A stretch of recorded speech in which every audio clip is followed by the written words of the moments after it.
دغه ډاکټران وایي چې د خیبر پښتونخوا حکومت ټول سرکاري اسپیټالونه د نوي نظام لاندې پرایویټ کول غواړي. دی وایي چې دغه نظام دوی تیر حکومت کې د پیښور پالیاډي ریډینګ، حیات آباد میډیکل کمپلیکس او خیبر ټیچینګ اسپیټال کې هم راوستي وو، کوم چې د دوی په وینا ناکام شوی وو او سپریم کورټ هم دغه منلې وه. دغه ډاکټرانو تیر وختونو کې هم څو واره احتجاجونه او کاربندیزونه کړو، ولې د پرون یعنی د روانې میاشتې د 24 نیټې نه یو واره بیا تر 5 ورځو په ټوله صوبه کې کاربندیز پیل کړی دی. د 400 په ضلعي اسپیټال کې ډاکټر امین خټک مشال لیډو ته په دې باب لوایي اوس چې کومه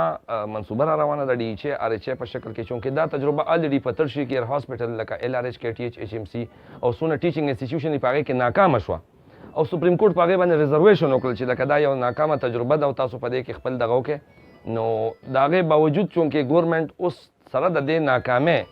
دغه سیس چې کوم دی هغه په ډسټرکټ په لیول باندې هغه امپلیمنټ کول غواړي د ډي ایچ ای او آر ایچ ای نه ډسټرکټ هیلث اتھارټي او ریجنل هیلث اتھارټي په شکل باندې. د ځوانانو ډاکټرانو له تنظیم یو غړی ډاکټر احمد زیب وایي نو باید حکومت د نوي نظام یا د اسپیټالونو پرایویټ کولو په ځای دغه وړاندینې کمزورۍ لرې کړي. بجای د دې چې تاسو دلته پرایویټایزیشن راولې دې ځای کې نچکاري کوي په دې سیستم کې چې کوم د غریبو خلکو اسپیټالونه دي نو په دا امپروف کوي ولې نه. زمونږ مین د دې احتجاج مقصد دا دی چې په دې کې دا غټ جنگ جی د عوامو دی، په دې کې ټیک د ډاکټر رائټ هم پکې دي، خو په دې کې غټ جنگ جی د عوامو روان دی. ټیک شو جی دلته چې کوم سیستم روان دی دا پرایویټایز کیږي، د تاسو 40% بیډز به د 40% بیډ چې دا به د تاسو جنرال پریکټس نه کټ شي. چې زموږ اسپیټالونو کې الریډي ډیره کمی ده د بیډونو او زموږ د مریضانو د اکوموډیټ کولو. هغه غریب مریض بچرته سي جی تاسو اوس هم ګورئ جی په غټو اسپیټالونو کې چې د یو اسپیټال نه بل اسپیټال ته پیشنټ زی بل نه بل ته جی. زنانه ډاکټر ماریا وایي چې نوې نظام سره به په سرکاري روغتونونو کې درملنه د عام ولس د وسنه بهر شي. خپل ځان سره خپل عوام لپاره هم لګیایو چې اوس نن یو پرچی لګیا په 10 روپے ملاویږي چې ام ټي آی راشي بیا باغه چې څنګه سلارج کې په 100 روپے پرچی ده، دلته هم بیا 100 روپے پرچی شي چې اسپیټال کې کومه ټیسټونه په 80 روپے دي یا په 20 روپے دي یا په 30 دي اب 180 120 د ورسي. ټیک شو اسپیټال کې زموږ چې وارډونو کې سم مریضان اډمیټ موږ دوايانې وته سرنوال ته سم وځي چې وی اډمیټ فری ورکو نو هغه نه بعد موږ ته نه پته شاید فری نشي.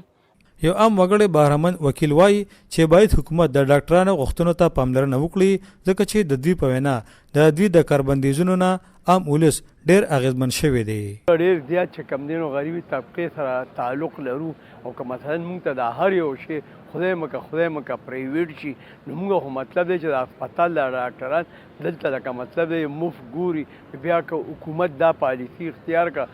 نو مطلب دی چې ارثه به ډېر زیات ګران شي د دوی فیسونه به بیا څوک ورکوي. موږ خو دومره غریبانان خلک چې موږ ځان له دوایانې نشو اخیستی، ډېر زیات خراب شو، دومره زیات تکلیف دی دې کې لکه مطلب دی چې ډېره زیاته د مرګونو خطره ده چې یو مریض راشي او د هغه مطلب دی علاج نه کېږي، هغه له مشوره نه کېږي، د هغه ټریټمنټ نه کېږي، نو فساد نور سیوا کېږي. بلخوا څو ورځې وړاندې د ټولې صوبې د ډاکټرانو لخوا په پیښور کې د هړتال او بیا د صوبایي اسمبلۍ مخې ته د احتجاج وروستو د خیبر پښتونخوا د صحت صوبایي وزیر ډاکټر هشام انعام الله ویلي وو چې د چا په فشار کې به هم نه راځي او چې څه هم کوي د ولس له ښېګړې لپاره کوي. د خیبر پښتونخوا سره تعلق لرونکو د ډاکټرانو بېلابېلو تنظیمونو وینا وه که چېرې حکومت د دوی دغه غوښتنې زر ونه منلې نو په راتلونکي کې به د ټولې صوبې په سرکاري اسپیټالونو کې د ایمرجنسي ډیوټۍ نه هم بایکاټ وکړي. شبیر احمد جان، مشال لیډیو، پیښور.